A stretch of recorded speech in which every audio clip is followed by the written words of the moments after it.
Assalamualaikum. Hai guys, jumpa lagi kita. Hari ni saya nak masak spaghetti bolognese. Jom kita ikut style masak cara saya spaghetti bolognese ala-ala Melayu punya style. Tak pedas sangat, tak masam sangat. Jomlah itu dulu guys.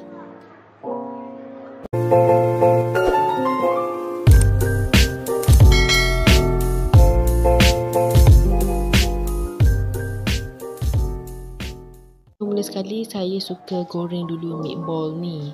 Meatball ni saya tak goreng terlalu masak sangat. Cukuplah half cook saja. Cuma kita nak rasa macam ada crust kan pada meatball ni. Spaghetti bolognese ni you all boleh tukar meatball ataupun chicken ball. Macam saya hari ni saya nak buat meatball sebab saya suka yang meatball punya. Yang chicken ball punya saya tak berapa minat sangat. So tahu pada you all ikut kesesuaian selera masing-masing, okey? Jom kita tengok bahan-bahan lain untuk penyediaan spaghetti bolognese ni. Saya ada bawang Holland. Bawang Holland ni you all potong dadu je, tak payah nak cincang apa, potong dadu sahaja. Bawang ni bawang wajib lah untuk buat spaghetti bolognese ni. Sebab spaghetti bolognese ni memang resipi asal dia pakai bawang Holland.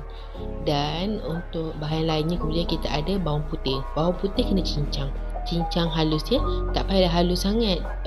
Orang kata cincang tu sedang-sedang, tak ada terasa tergigit bawang putih.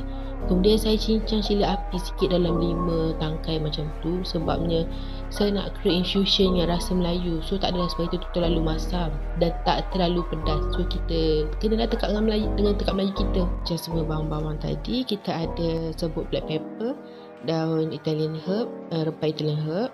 Kita ada yang ni, kita ada rosemary, dan kemudian kita ada oregano, dan kemudian kita ada ini parsley. Okey, so ada 4 rempah dan saya guna sos prego ya, sos prego yang halal ya. Pastikan halal untuk kita buat barang masak kita. Kalau tak guna prego, you all boleh cari Kimball. Kimball pun ada sos untuk buat spaghetti bolognese ni.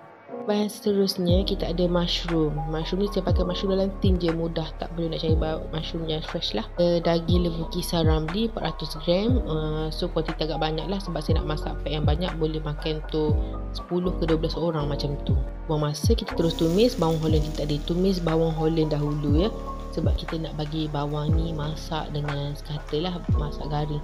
So minyak, pastikan minyak tu panas, jangan terlalu panas, sedang panas je. So goreng dulu bawang tu sampai harum. Macam mana nak tahu bawang Holland kita ni dah masak? Bawang Holland tu akan berubah warna sedikit kekuningan dan sedikit jernih. So masa tu you all dah tahulah yang tu bawang Holland you all dah tumis dengan perfect lah. Perfect time lah untuk you all untuk masukkan next ingredient dia, next bahan-bahan lah. Okey, bawang kita pun dah elok ditumis dan kita masukkan bawang putih cincang tadi dengan kita punya cili api yang kita cincang tadi. Kalau resepi asal memang tak ada cili api lah. Orang kata ni resepi dahaka lah, ikut tekak Melayu kita. Tak, cili api ni sebenarnya saya dapat idea daripada chef zaman saya kerja dekat hotel dulu. Saya tanya chef, kenapa spaghetti chef ni sedap kena macam dengan tekak Melayu saya, tak terlalu masam. Chef kata letak cili api. So saya pun cuba, alhamdulillah sedap, kena dengan tekak semua orang. Dia pun dah masak, dah pecah minyak, dah elok. Kita terus masukkan kita punya daging kisar. Masukkan daging kisar terus. Daging kisar ni first step, jangan tambah air. Letak je daging kisar, masak dulu dengan bahan tumis kita tadi sampailah air daging tu kering dan daging pun masak. Terus masuk black pepper ya. Black pepper punya serbuk. Black pepper ni ikut tak kepedasan korang. Macam saya ni, saya suka makan benda pedas, so saya letak lebih sikit, dalam 2 sudu lebih. Tahan pedas, jangan ikut resepi macam saya. You all kena kurangkan sikit cili api, kurangkan serbuk black pepper. So rasa dia just nice. Taklah pedas sangat kan, walaupun tekak Melayu kita nak makan pedas je. Okey, kita kacau semua bahan kita tadi. Kita tutup sekejap supaya nak bagi kita punya daging kisar dengan bahan-bahan tadi masak sekata. Dan kita function tutup ni sebenarnya nak keringkan sikit air yang keluar daripada daging tadi tu. Nampak bila kita tutup tu air daging tu cepat je keluar dan daging cincang kita pun dah masak dengan sekata lah. So kita tunggu air tu kering sikit, kita ada terus ke next step kita. Okey, kita tengok ya, kita punya daging pun dah, air daging dah kering sikit.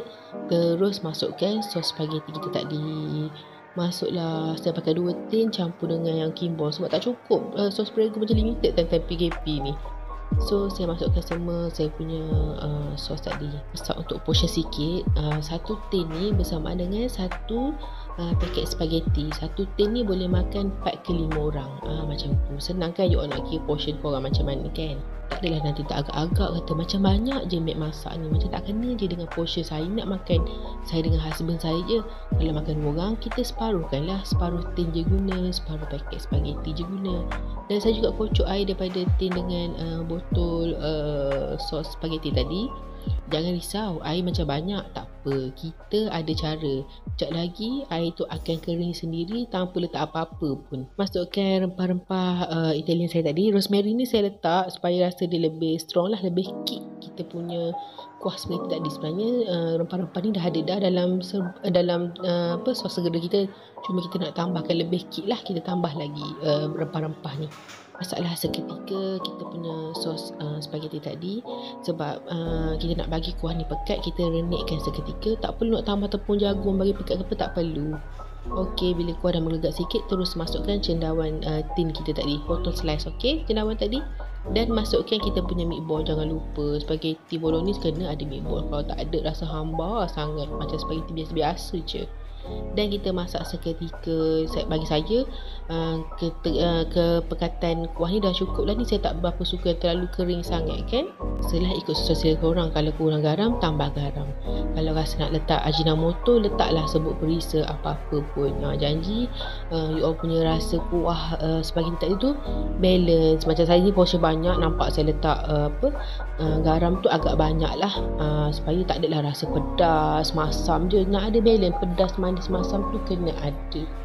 So kita renikkan seketika. Sekejap lagi kuah ni masa dia sejuk lagi pekat. So tak payah tambah apa-apa air. Okay, dan kita nak rebus spaghetti. So nak rebus spaghetti saya tak ada periuk yang besar. Saya pakai kuali saya je. Saya letak air, air dah menggelegak, masukkan garam supaya rasa spaghetti tu taklah terlalu hamba. Saya pakai 2 jenis spaghetti hari ni. First saya pakai San Remo 500 gram ni boleh makan 4 ke 5 orang. Dan yang kedua saya ada brand daripada brand Neva. Neva ni daripada Eco Shop. Kalau saya kat Eco Shop pun ada 400 gram boleh makan 4 ke 5 orang juga. So air menggelegak, dah panas, terus masukkan spaghetti. Jangan air sejuk tak menggelegak lagi masukkan spaghetti. Nanti spaghetti tu melekat-lekat. Masak spaghetti ni jangan tinggal, selalu kacau. Nampak tak spaghetti saya tak melekat satu sama lain. So bila dah siap spaghetti tu, you dah rasa kegentalan dia okey, terus angkat dan toastkan. Toastkan air dia. Jangan biar macam tu je spaghetti tu tak mau. Jangan angkat tu letak dalam besin. Jangan Setelah angkat, kita terus letak minyak zaitun sikit dalam spaghetti kita tadi. Nampak banyak kan saya nak buat sebab saya ni ramai permintaan. Letak sikit minyak zaitun, lepas tu kita gaul spaghetti kita tadi dengan minyak zaitun. Saya tak letak masa rebus sebab nanti kalau kita tapis minyak zaitun tu pun keluar saja, jadi sia-sia je. So lepas rebus baru gaul dengan minyak zaitun supaya spaghetti ni tak melekat satu sama lain. Resepi tarik ni harap bermanfaat. You all boleh cuba. Saya pun nak packing. Saya agak terkejar masak hari ni. Saya nak packing, nak lepaskan hajat orang sebenarnya saya buat spaghetti ni. So you all boleh cuba. Kalau sedap, cuba try buat. Tag, komen dekat saya punya posting dekat YouTube channel saya. Thank you semua yang support. Saya doakan semua follower, subscriber saya dimurahkan rezeki. Amin. Jumpa lagi untuk next video. Bye bye.